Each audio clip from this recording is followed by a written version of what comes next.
Wait, what is this? Why is your hand on him right now? Somebody please tell me I am not seeing what I think I am seeing. April, calm down. This is not what you think it is. I am simply here as his friend, trying to help him through something you clearly cannot understand. How could you do this to me, Whitney? I thought you were my best friend. I trusted you with every single piece of myself, and you were in my house touching my husband. April, I only ever wanted what was best for him. You have to understand I never meant for it to happen this way, but sometimes the truth simply cannot stay hidden any longer. Maybe if you could have given me a child, none of this would have happened. Maybe I would not have needed someone else to talk to. You were the one who could not carry a family for me. So that is what I was to you this whole time. A body that failed you. 5 years of loving you, and that is all it ever came down to for you. Do not come after me tonight, Jin-ho, because I do not think I know who you are anymore. And I am too tired to keep pretending that I do.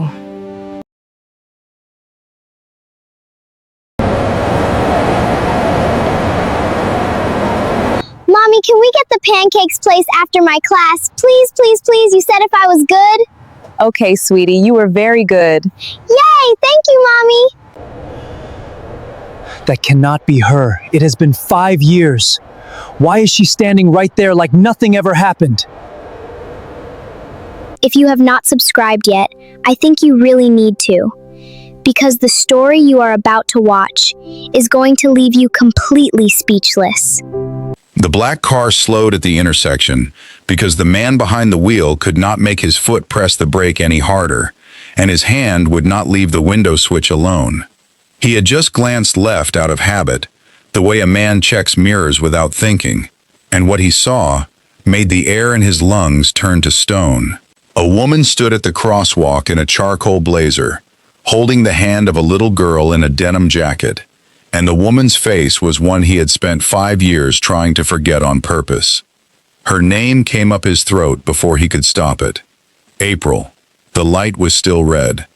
He had maybe 40 seconds before it changed, before she crossed, before whatever this was slipped away from him again, and he did not know yet that the little girl gripping her mother's hand was about to end everything he thought he understood about his own life.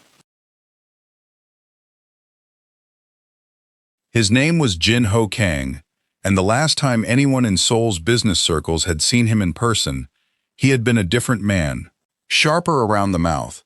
5 years does that to a person who spends them building something instead of living something. He ran an organization that people did not say the full name of out loud, not because it was a secret, but because saying it too casually invited a kind of attention nobody wanted.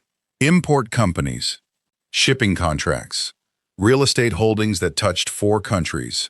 Underneath all of it, quieter than a heartbeat, sat the other business, the one that had made his grandfather feared and his father untouchable, and had made Jin-ho, by the time he turned 30, someone men twice his age lowered their eyes around.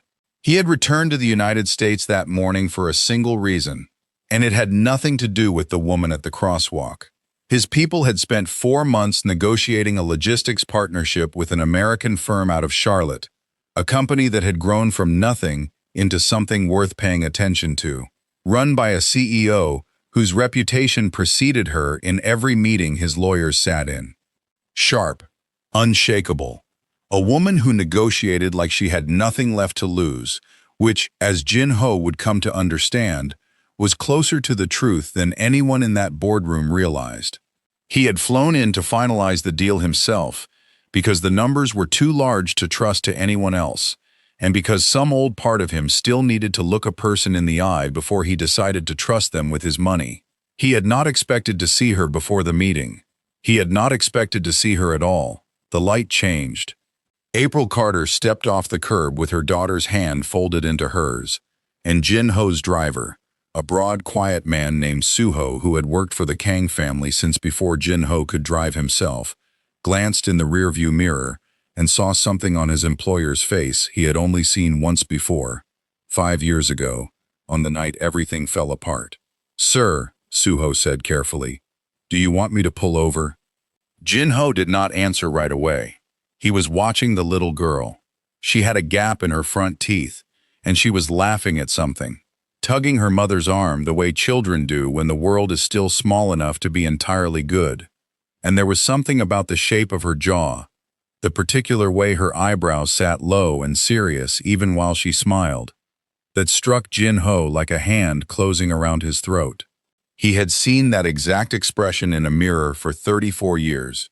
"Pull over," he said, and his voice came out rougher than he meant it to. But by the time Suho found a place to stop, April and the little girl had already disappeared into the revolving doors of a glass building with a name on it that Jin-ho recognized instantly, because it was the same name printed on the contract sitting in his briefcase. Carter Logistics Group. He had read that name 100 times over the last 4 months, without once connecting it to the woman he had left standing in an empty apartment 5 years ago, with nothing but a note and a wired transfer of money she never touched. He sat in the back of the car for a long moment, his jaw working, his hands very still in his lap, which for Jin-ho Kang was the most dangerous kind of stillness there was. People who worked for him knew that when his hands went still like that, something in him had already decided. "Sir," Suho said again, quieter this time, "the meeting is in 40 minutes. Jin-ho didn't answer. He was thinking about the last night he saw April, the way she had stood in the doorway of their bedroom asking him, "Please, just tell her what she had done wrong. Please don't leave without an explanation," and how he had given her nothing, because the explanation he'd been fed by the person he trusted most had felt like enough of a reason at the time. He had believed a lie so completely that he had built a 5-year absence on top of it. And now there was a little girl with his jawline walking into the building he was about to walk into himself. He needed to know one thing before anything else happened. He needed to know how old that little girl was. The truth was, 5 years ago, Jin-ho Kang had not simply left his wife.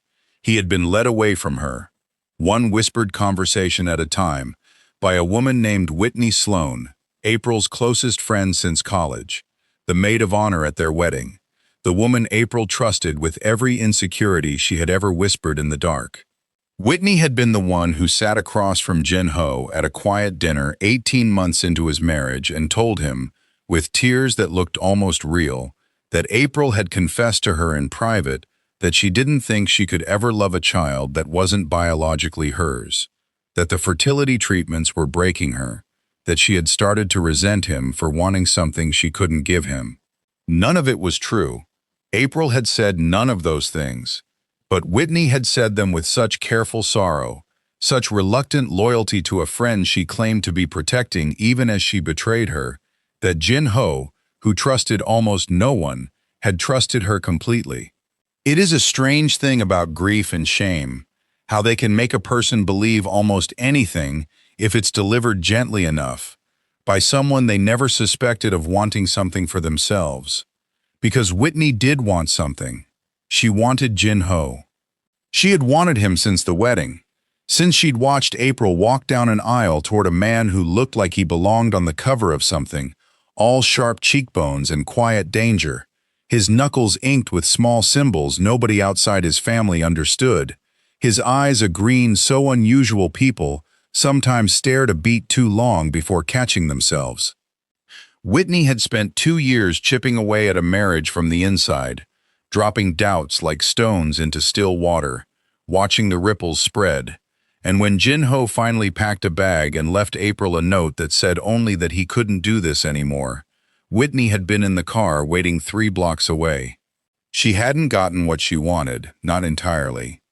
Jin-ho had let her stay close for a few months, distracted and hollowed out by guilt he didn't fully understand yet, but something in him had never let her all the way in, some instinct that told him not to trust the comfort she offered. Eventually he'd sent her away too, back to the States, back to whatever life she'd have to rebuild for herself after burning down her best friend's marriage for nothing. He never told April any of this. He simply vanished from her life the way certain men do, leaving behind a silence that was its own kind of cruelty. What Jin-ho did not know, what he could not have known, standing outside Carter Logistics Group with his hands finally steady again, was that April had been 3 weeks pregnant the night he left. She hadn't known herself. She found out a month later, alone, in a bathroom in a rented apartment, staring at a test she'd taken more out of desperation than hope, after years of being told her body wouldn't cooperate. She had called no one. She had told no one, not even Whitney, because by then Whitney had already stopped answering her calls, and April, grieving a marriage and confused by a friendship gone cold at the exact same time, had decided she would rather disappear into work than beg anyone for comfort again. She built Carter Logistics Group out of a single warehouse and a stubbornness that people who knew her would later describe, with real affection, as terrifying. She raised her daughter, whom she named Autumn, mostly alone, with the help of one nanny she trusted, and a mother in Ohio who flew down twice a year. Autumn had her father's serious eyebrows and her mother's easy laugh, and April had spent 5 years telling herself that this small, complete life was enough, that she didn't need the man who left her without so much as a real goodbye. And mostly, on most days, she believed it. She did not know that in 40 minutes she would be sitting across a conference table from him. Inside the lobby of Carter Logistics, April knelt down in front of her daughter, straightening the collar of Autumn's little denim jacket, because Autumn had a school pickup scheduled right after this, and April liked walking her daughter in personally when her schedule allowed it, liked the 20 minutes of normal life it gave her, before she had to become CEO April Carter for the rest of the day. "You be good for Miss Renata," April said. "I'll pick you up after your class, okay, baby?" "Can we get the pancakes place after?" Autumn asked, already halfway distracted by the fish tank in the corner of the lobby, the way 5-year-olds get distracted by almost anything that moves. "If you're good, I'm always good," April laughed, the real kind, the kind that had gotten rarer over the years without her quite noticing, and kissed the top of her daughter's head before handing her off to the nanny waiting near the elevator. She had 11 minutes before her 10 o'clock, and her 10 o'clock was the biggest meeting of the quarter, a partnership that could double the company's shipping capacity across 2 continents if it went well, and she had gone over every clause of that contract so many times she could recite parts of it from memory. She did not know the name of the man flying in to finalize it. Her legal team had handled the details, and the paperwork listed only the parent company, a name registered in a way that told her nothing personal about who actually sat at the top of it. April liked it that way, honestly. Business was cleaner when you didn't know too much about the person on the other side of the table. People disappointed you faster when you knew their faces. She had no idea how wrong she was about to be proven. At 9:52, her assistant, a sharp young woman named Priya, who had been with April since the company had 11 employees, knocked twice on her office door and stepped in with a look April had learned to recognize as trouble. "They're early," Priya said. "The delegation from the parent company. They're already in the conference room." "That's fine. I'm ready." "April." Priya's voice dropped. "I looked up the principal contact, the name on the visa paperwork. I think you should sit down before you go in there." April frowned, glancing up from the folder in her hands. "Priya, I don't have time for—" "It's Kang," Priya said. "Jin-Ho Kang." The folder slipped an inch in April's grip before she caught it. For a moment, the office went very quiet, the kind of quiet that has weight to it, and April felt something cold move slowly down the back of her neck, the particular dread of hearing a name you buried years ago spoken out loud in the daylight. "That's not possible," April said, though her voice had gone strange even to her own ears. "I triple-checked it. I'm sorry. I know you probably wanted—" Priya hesitated. "I don't actually know what you wanted. But I thought you should know before you walked in there, and it was just a surprise standing at the table." April sat very still behind her desk, the contract forgotten in her hands, 5 years of carefully built distance collapsing in the space of 11 seconds. She thought of Autumn downstairs in the lobby, laughing at fish in a tank, completely unaware that the man whose eyes she'd inherited was 2 floors above her, about to walk into a room and see the mother of his child for the first time since he'd left her standing in a doorway, asking for an explanation he never gave. Tell them I'll be 5 minutes, April finally said, and her voice, when it came, was flat and controlled, in the way that had made her a legend among competitors who underestimated her. And Priya, make sure my daughter is out of the building before that meeting ends. 2 floors up, in a conference room with floor-to-ceiling windows overlooking the Charlotte skyline, Jin-ho stood near the glass with his hands in his pockets, jaw tight, waiting. His lawyer, a nervous man named Grant who had flown in from the New York office, kept glancing at him and then away, sensing that something about his employer's mood this morning was different from the calm, calculating man he usually accompanied into rooms like this. "Sir, is everything all right? You seem—" "I'm fine," Jin-ho said, in a tone that ended the question. He was not fine. He had spent the drive from the intersection to this building running calculations in his head that had nothing to do with shipping contracts. If the girl was 5, if she looked the age she looked, if the timeline lined up the way his gut told him it did, then April had been pregnant when he left her.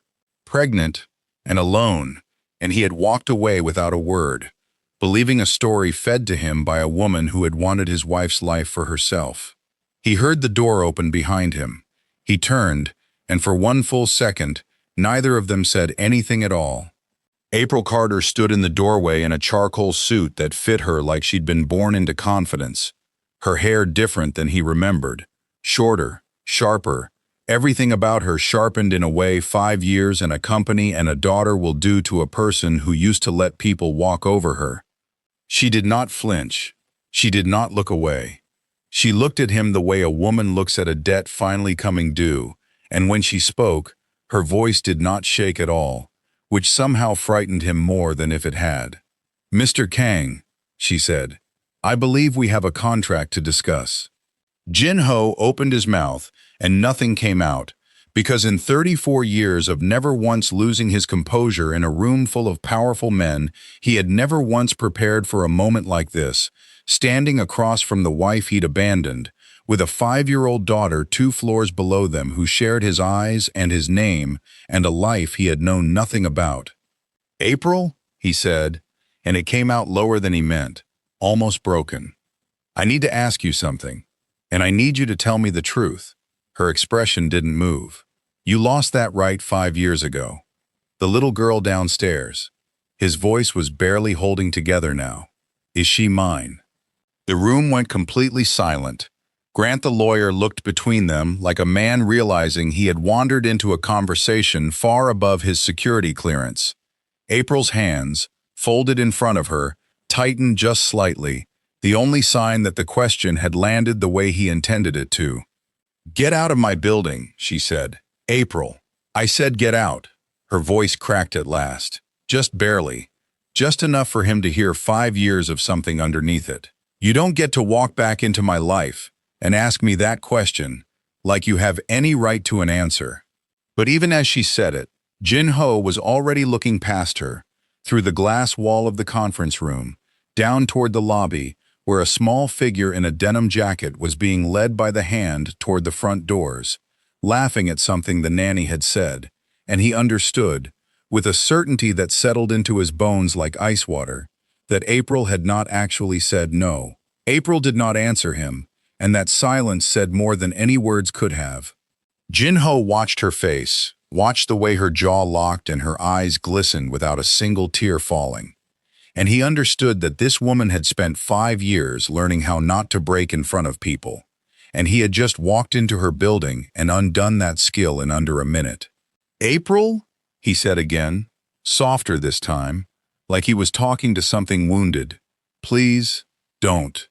Her voice was low, dangerous, in a way he'd never heard from her before.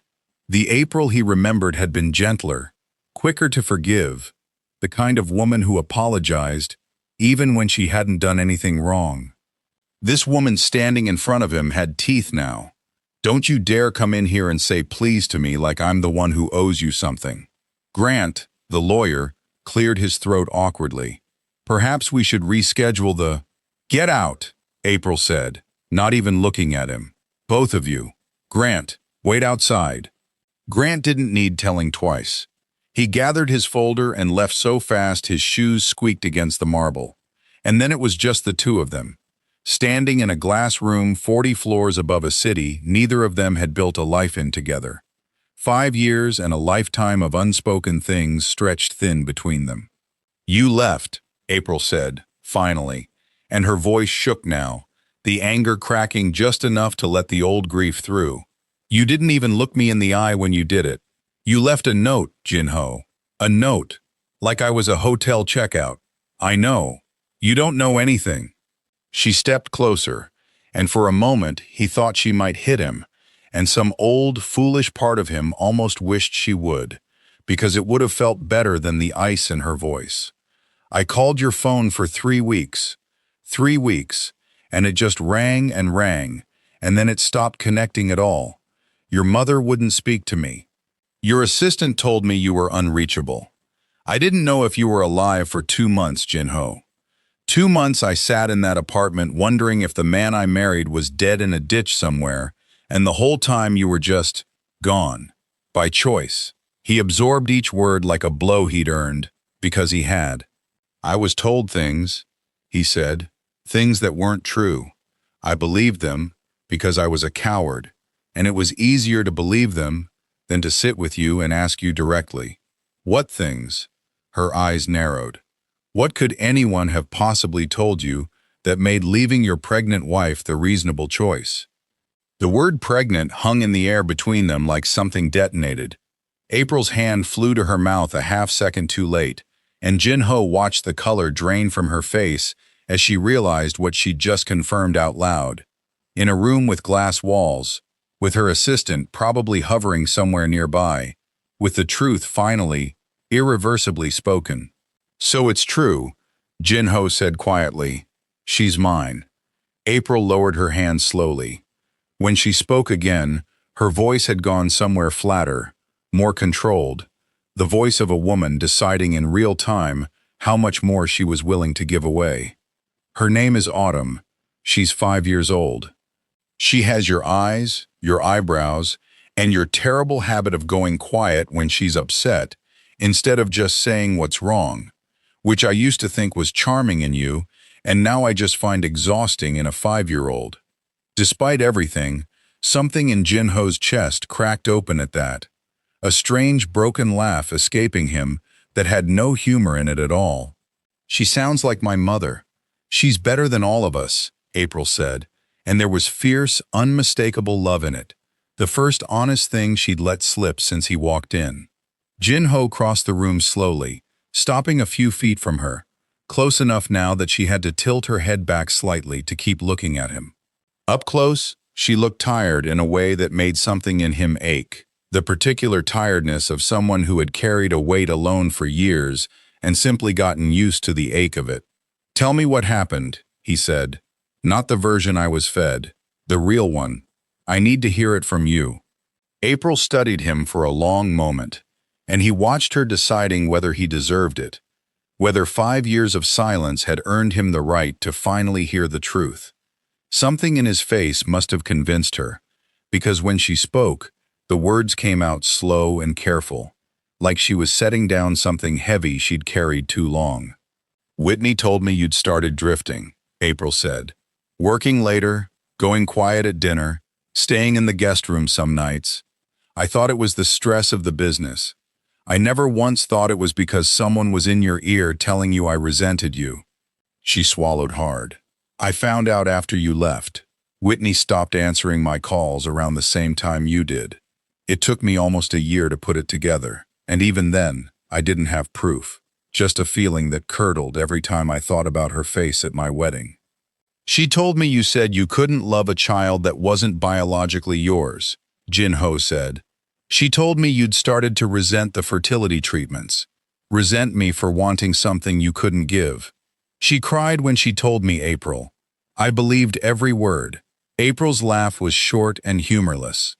"I never said any of that to her, not once. I told her I was scared, yes. I told her I was exhausted from the hormone shots, and the appointments, and the way every failed cycle felt like failing you specifically.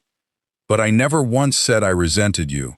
or that I couldn't love a child that wasn't mine by blood. She took the worst version of my fear and handed it to you as fact.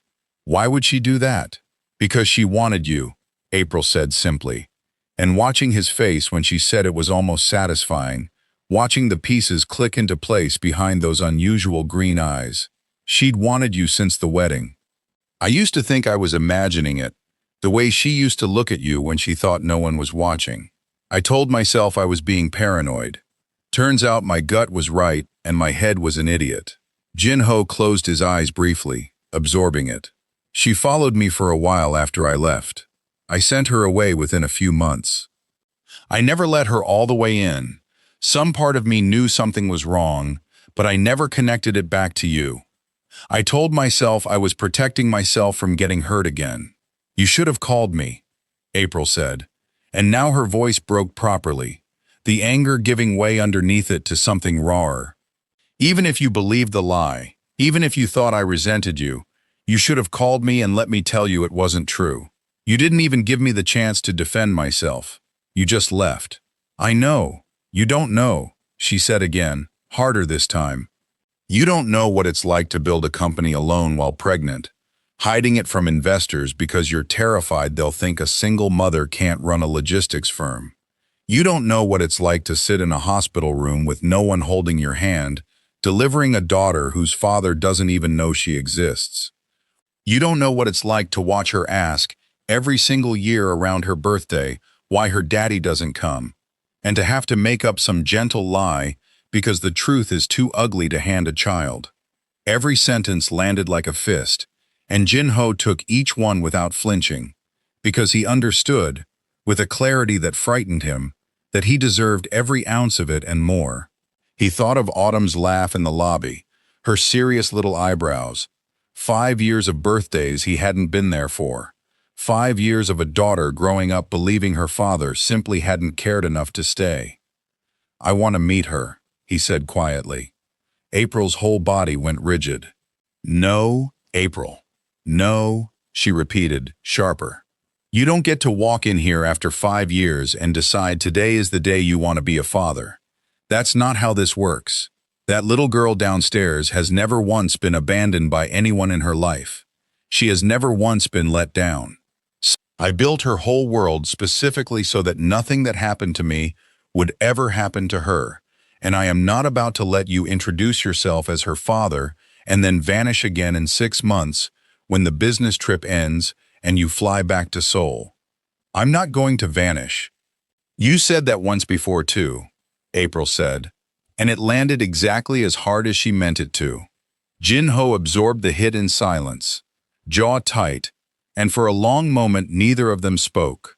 Outside the glass, the city moved on the way cities do, indifferent to the wreckage being sorted through 40 floors above the street.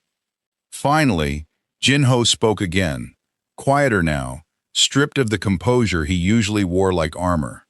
I'm not asking you to forgive me, he said. I know I don't deserve that.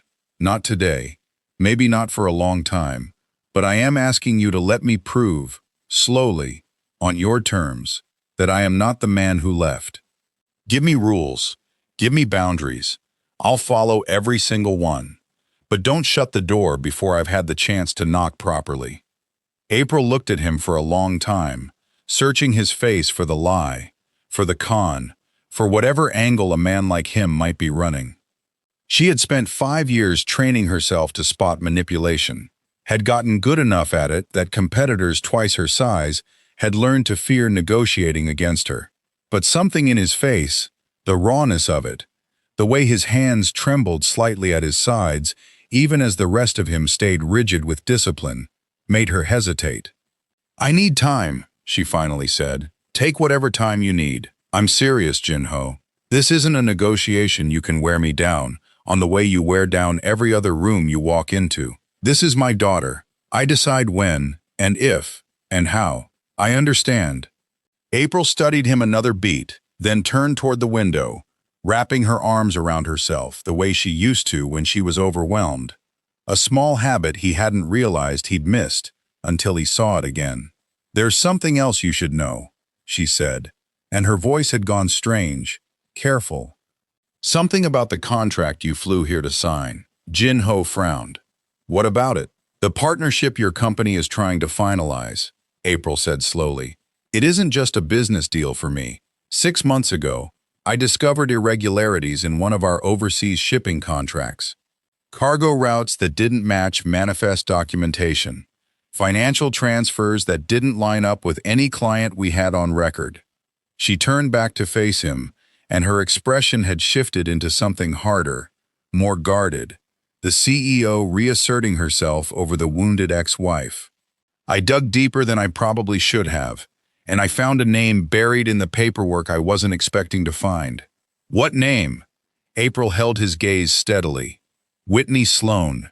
The temperature in the room seemed to drop several degrees. Jin-ho went very still, the particular stillness that Suho had recognized in the car that morning. The stillness of a man whose hands had already decided something before his mouth caught up. Explain, he said, and his voice had lost all its softness. She's been operating under a different name for the last 3 years, April said. Consulting work, officially.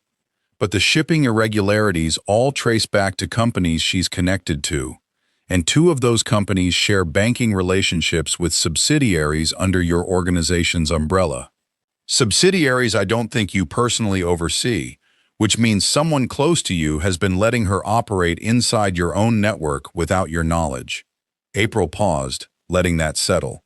The partnership you flew here to finalize, Jin-ho, was never really about logistics capacity. I agreed to these meetings because I wanted to see, face to face, who was sitting at the top of the company connected to the woman who destroyed my marriage. I didn't expect it to be you. But now that it is, you need to understand something. What? She's not done, April said quietly. Whatever she wanted from breaking us apart, she didn't get it. Not fully. And people like that don't just disappear when they fail. They regroup. She's been circling closer to my company for over a year, under names I didn't recognize until 3 weeks ago. And I think, Jin-ho, that she knows about Autumn. The words hit him like cold water down the back of his neck. How would she know? Because 6 weeks ago, April said, and her hands were trembling now, despite her effort to keep them still, someone tried to access Autumn's school enrollment records using credentials that traced back to an IP address registered under one of the shell companies I've been investigating. I thought it was a data breach. I thought it was random. I didn't think. She stopped, pressing her fingers to her mouth for a moment before continuing. I didn't think it was her. Not until just now, standing here, putting your face next to that paperwork.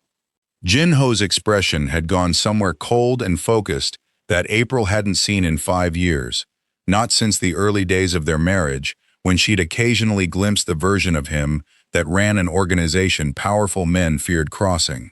She's trying to get to my daughter, he said, low and even. To get to me. I don't know what she wants, April said. I don't know if it's revenge or money or something worse, but I know I am not going to sit here and pretend this is a coincidence. You flying in for this exact deal, right as her fingerprints started showing up around my company, right as someone tried to access my daughter's records. Her eyes were sharp now, fear and fury braided together into something formidable. You need to find out exactly what she's still connected to inside your organization, and you need to find out fast, because I will burn every contract in this building to the ground before I let that woman get anywhere near Autumn. Jin-ho looked at her for a long moment, this woman he had wronged so badly, standing fierce and unbroken in front of him, ready to go to war for a daughter he'd only just learned existed, and something shifted in his chest that felt dangerously close to the love he'd buried 5 years ago, under guilt and silence. She won't get near either of you, he said. I promise you that. You don't get to make promises to me yet, April said, but there was less bite in it now, replaced by something more urgent, more afraid. Right now, I just need you to find out how deep this goes. Because if Whitney Sloan has been quietly circling my company and my daughter for over a year, waiting for the right moment, the office phone on the conference table rang sharply, cutting her off. April crossed to it, answering with a clipped, "Carter." Jin-ho watched her face change in real time, watched the color drain out of it a second time that morning, watched her hand grip the receiver so tightly her knuckles went white. "When?" she said into the phone, her voice suddenly very small. "When exactly did she leave the building?" Jin-ho crossed the room in 3 strides, close enough now to hear the tinny panic coming through the receiver, close enough to see April's whole body go rigid, with a fear that had nothing to do with him and everything to do with the daughter she'd just spent the last 10 minutes fiercely protecting from a threat neither of them had fully understood the size of yet. April set the phone down slowly, and when she looked up at Jin-ho, her face had gone the color of paper. "Autumn's nanny," she said. "She says a woman showed up at the pickup gate at Autumn's school, claiming to be family, claiming she was there to bring Autumn to me directly." April's breath caught. The school released her before anyone thought to check. For one frozen second, neither of them moved, and then April was already running for the door, her heels forgotten somewhere in the last 30 seconds of her life that mattered. Jin-ho right behind her, both of them moving with the particular speed of parents who have just understood that every second counts and might already be too many. "Which school?" Jin-ho said, already pulling his phone from his jacket, already dialing Suho with hands that were no longer trembling, but had gone into the cold, precise calm of a man who had spent his whole life managing crises. "Brightwood Elementary. It's 12 minutes from here," April said, sprinting toward the elevator, jabbing the button 3 times like it would make the doors open faster. "Priya, call the school now. Tell them to lock every door. Tell them nobody leaves that building until I get there." "Suho," Jin-ho said into the phone, his voice a blade. "Brightwood Elementary, now. And call Minsu. Tell him to pull everything we have on Whitney Sloan. Current address, current vehicle, current phone number. I want it in the next 4 minutes." The elevator doors opened and they both stepped in, and in the small mirrored box, April finally let herself look at him. This man she had spent 5 years hating and had just spent 10 minutes learning to see differently, and what passed between them now was not romance, not yet, but something rawer and more urgent. 2 people bound by the same terror. "If she has touched my daughter," April said, her voice shaking now for the first time all morning, "I don't care who your family is. I don't care what kind of organization you run. I will end her myself." "You won't have to," Jin-ho said, and something in the flatness of his voice told April that whatever else this man was, whatever he had failed to be 5 years ago, he was not bluffing now. The car ride took 9 minutes that felt like 9 hours. April sat rigid in the back seat, her phone gripped in both hands, dialing the school over and over even as Priya was already on with them, and Jin-ho sat beside her in a silence that vibrated with barely restrained violence he was fighting to keep leashed, because he had promised April no harm would come to anyone, and some part of him, even now, even furious, was trying to keep that promise. When they screeched to a stop outside Brightwood Elementary, April was out of the car before it had fully stopped moving, running across the front lawn toward the entrance where a small crowd had gathered, teachers and a security guard, and, standing near the flagpole, Autumn's nanny, Renata, her face streaked with tears, and beside her, Autumn. Small, confused, clutching her backpack straps, but there, unharmed, her serious eyebrows drawn together in the particular way of a child who senses adults are frightened but doesn't understand why. April dropped to her knees on the grass and pulled her daughter into her arms so hard, Autumn made a small surprise sound, and for a moment, April simply held her, shaking, breathing in the smell of her daughter's hair, like it was the only thing keeping her upright. "Mommy, you're squishing me," Autumn said, muffled against April's shoulder, and April let out a sound that was half sob, half laugh, the sound of terror releasing all at once. "I'm sorry, baby. I'm sorry," April said, pulling back just enough to look at her daughter's face, checking, searching, needing to see with her own eyes that nothing had been taken from her. "Are you okay?" Did anyone touch you? Did anyone try to take you anywhere? The lady said she knew you, Autumn said, glancing toward Renata uncertainly. She said she was going to take me to see you at your work. But Miss Renata said no and got really loud, and then everybody started running around. Renata stepped forward, still trembling. I got here right as she was signing the release form at the front desk, Miss Carter. I swear I got there in time. I don't think she ever actually got Autumn past the office. She didn't, April said, standing now, keeping Autumn's small hand firmly in hers, never intending to let go again for the rest of the day. Where did the woman go? Security walked her out, the guard said. She didn't put up a fight, actually, almost like she wanted to be seen leaving. That detail landed strangely in April's chest, a small wrongness she didn't have time to examine yet, because Jin-ho had gone very still beside her, staring at something across the street.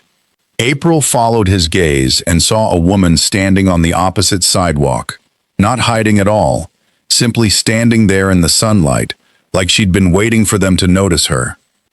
Blonde hair pulled back severely, a tailored coat despite the warm morning, and even from this distance, April recognized the particular way she held her shoulders, the posture of someone who had spent years learning how to look composed, even while falling apart inside. Whitney, stay with Autumn, Jin-ho said quietly, and started across the lawn. Jin-ho, I'm not going to touch her, he said without turning around. I just need her to understand something. April watched him go, her heart still hammering, Autumn's small hand warm and real in hers, and some instinct told her to trust him this time, to let this happen the way he needed it to happen. She held her daughter close and watched from a distance as Jin-ho crossed the street and stopped a few feet from the woman who had quietly poisoned his marriage from the inside for 2 years and then spent 5 more circling the wreckage she'd created, waiting for a way back in. Up close, Whitney looked older than April remembered, the years having worn something down in her that used to be sharp and confident. When she spoke, her voice carried across the quiet street, and April, straining to hear, caught most of it. You finally figured it out, Whitney said, almost conversationally, like they were old friends catching up. Took you long enough, Jin-ho? I thought maybe you'd never put it together. Why? Jin-ho said, and it wasn't a question about the lies. Not really. It was a question about all of it. The years, the ruin, the little girl who had almost been taken from a school playground that morning. Because I loved you, Whitney said, and her composure cracked slightly around the edges. I watched her have everything. The perfect husband, the money, the name, and she couldn't even manage to be grateful for it. She was always so scared and small and sad, and I thought, she stopped herself, jaw tightening. I thought if she was out of the picture, you'd finally see me. And you almost did. For a while you almost did. I never saw you, Jin-ho said quietly. Not once. Some part of me knew something was wrong every time you were near me, and I sent you away because of it, and I never once connected it back to April, because I didn't want to believe someone I trusted could do something so ugly to someone I loved. You loved her, Whitney said, bitterness thick in her voice now. Even after everything I told you, you still. I never stopped, Jin-ho said. That's what you never understood. You thought if you removed her from my life, I would love you instead. But love doesn't transfer like that. It doesn't work like moving cargo from one container to another. His voice hardened. And today you went to my daughter's school. You tried to take a 5-year-old girl from a playground using a lie. And that, Whitney, is where whatever pity I had left for you ends completely. Whitney's face went pale. I wasn't going to hurt her. I would never hurt a child. I just wanted... Her voice broke. I wanted to see her. I wanted to see if she looked like you. I've spent 5 years watching this family from a distance, wondering what it would have looked like if things had gone differently. And I just wanted one look at her. That's all. I swear that's all I wanted. That's not your right, Jin-ho said, low and final. You gave that up the day you decided to destroy something that was never yours to touch. Across the street, sirens were approaching now. 2 patrol cars turning the corner, because somewhere in the last several minutes, someone, likely the school's security guard, had made the call that mattered most. Whitney's eyes flicked toward the sound, and something in her seemed to deflate entirely, the fight going out of her all at once. "What happens now?" she asked quietly. "Now you answer for what you did," Jin-ho said. "Not to me, to her." He gestured back across the street, where April stood with Autumn held close, watching everything unfold, with an expression that had gone hard and unreadable. "You spent 5 years thinking this was about winning me. It was never about me. It was about the family you broke. And today you tried to break it again. And this time, there will be consequences that have nothing to do with forgiveness." The patrol cars pulled up along the curb, and 2 officers stepped out, and April watched from across the street as Whitney Sloan, the woman who had once stood beside her at the altar as her closest friend in the world, was approached, questioned, and eventually led toward one of the cars, her composure fully collapsed now, tears streaking down a face that had once smiled through every lie she told. Jin-ho walked back across the street slowly, and when he reached April and Autumn, he knelt down without thinking about it, bringing himself to eye level with the little girl for the first time in her life. "Hi," he said, his voice unsteady in a way April had never heard from him before.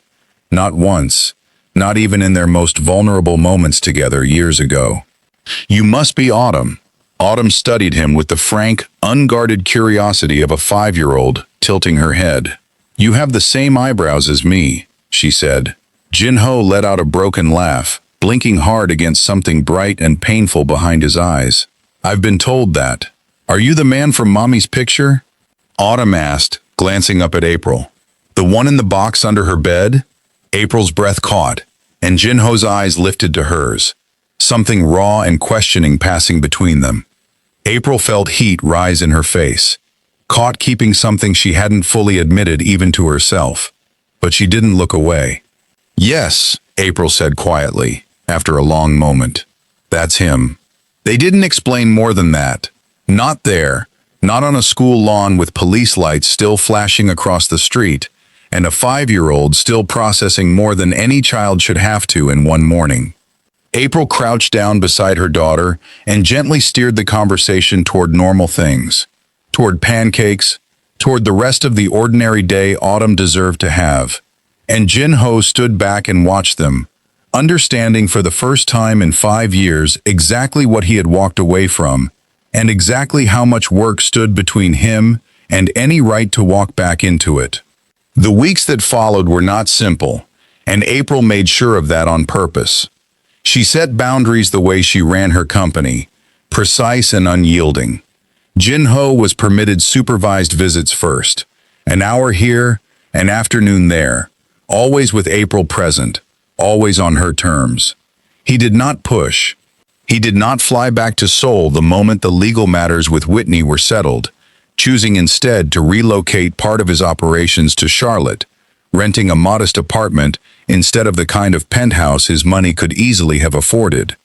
A small, deliberate choice that April noticed and did not comment on, though something in her softened slightly when she heard about it from Priya, who heard about it from someone in his legal team. Autumn adjusted the way children often do, faster and more gracefully than the adults around her.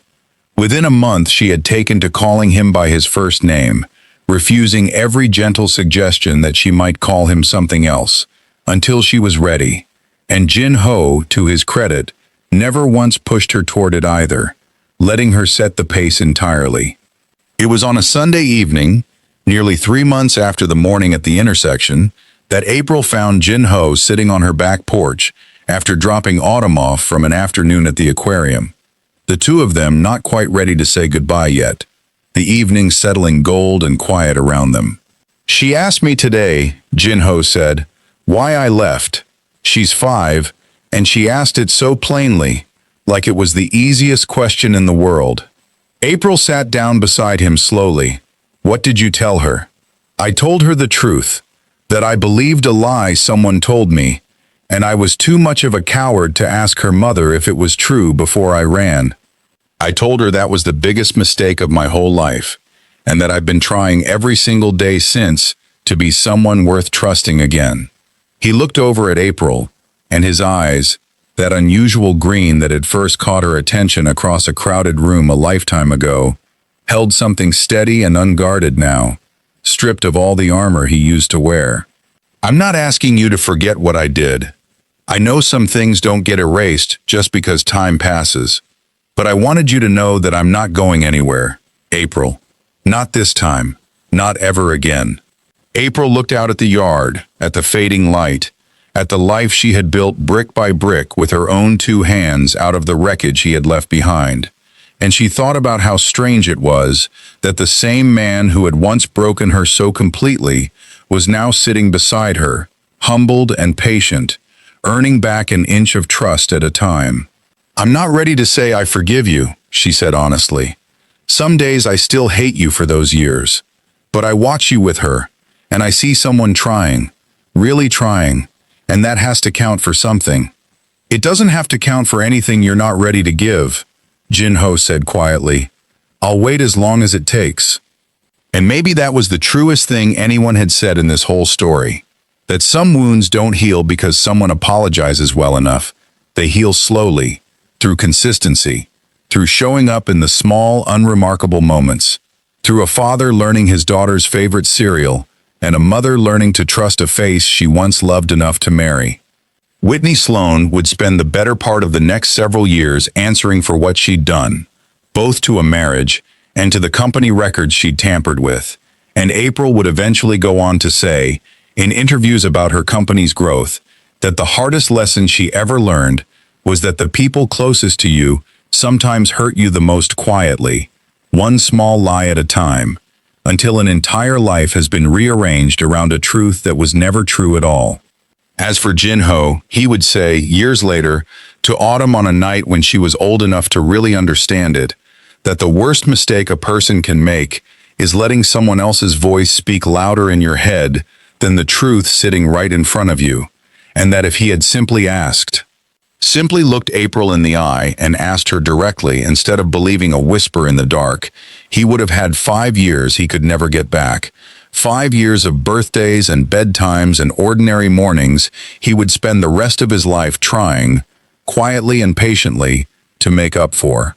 If this story moved you, sit with that last part for a second, because somewhere out there, someone is believing a lie right now instead of asking the person they love the simple, terrifying question that could save everything. Let this be the story that reminds you to ask first.